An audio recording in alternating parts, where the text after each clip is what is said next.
이른바 라임 사태의 후유증이 채 가시기도 전에 옵티머스 자산운용이 펀드 환매 중단을 통보했습니다.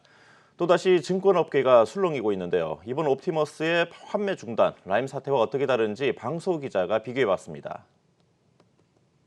대부 DKAMC, CPNS, 아트리 파라다이스, 앤드류 종합건설, 라피크. 이름도 생소한 이 기업들은 옵티머스 자산운용의 펀드 자금이 들어간 곳들입니다.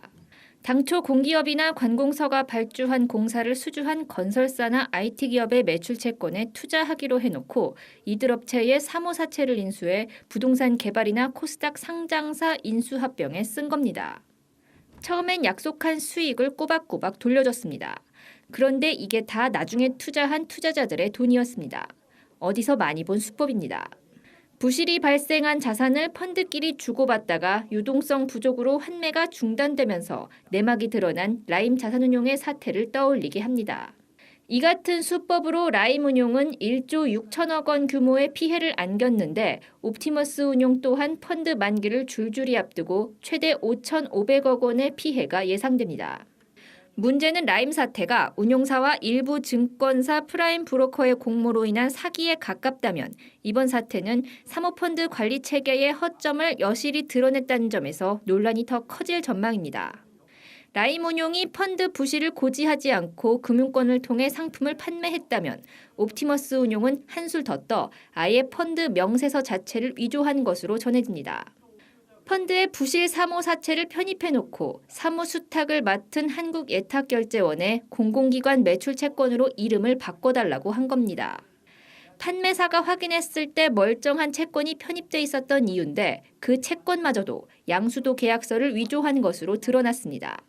전문가들은 수탁회사나 판매사 등 펀드 관계사들이 사모펀드 관리 운용을 감시할 책임이 없는 현행 체계 하에서는 이런 문제가 거듭 터질 수 있다며 경고합니다. 즉 펀드에 어떤 자산이 담겼는지 알 수 있는 펀드 명세서와 운용사가 해당 자산을 양도받았다는 계약서를 비교해 볼 수는 있어도 그 서류들 자체의 진위 여부까지 감시할 의무는 없다는 겁니다.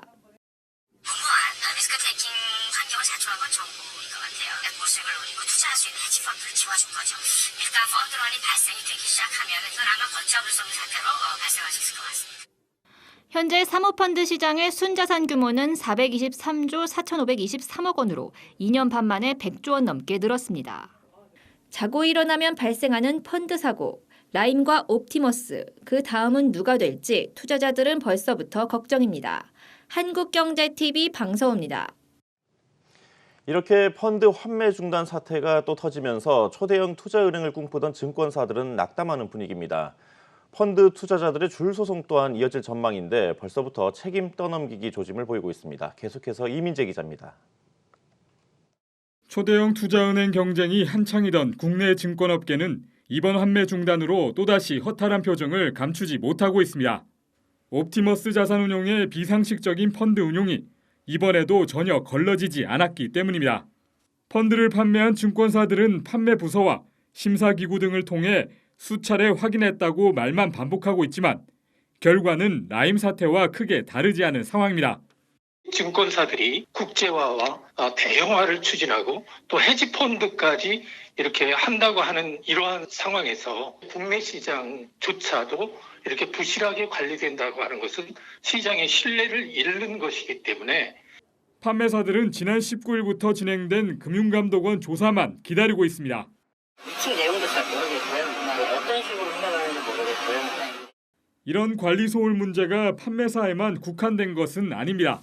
펀드 수탁 사무사인 예탁결제원과 수탁은행, 하나은행은 감시 의무가 없다며 일축하고 있지만 교차 점검만 했어도 막을 수 있었다는 점에서 비난을 피하기 어려워 보입니다.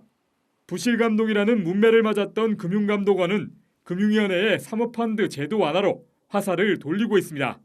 금융위는 뒤늦게 판매사, 수탁사, PBS 간 감시 강화를 골자로 한 규제 강화 대안을 발표해 손바닥 뒤집듯 기조를 변경했습니다.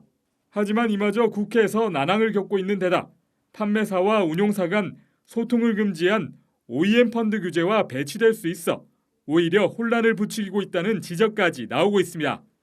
연이어 드러나는 사모펀드 사고에 자본시장 참가자들은 우왕좌왕하는 가운데 책임 떠넘기기만 급급한 상황. 소 잃고 또 소를 잃은 증권업계가 이번 일을 계기로 확실한 개선책을 내놓지 못한다면 돌아선 투자자들을 다시 불러 모으는데 적지 않은 시간과 노력이 들어갈 것이라는 분석입니다. 한국경제TV 이민재입니다.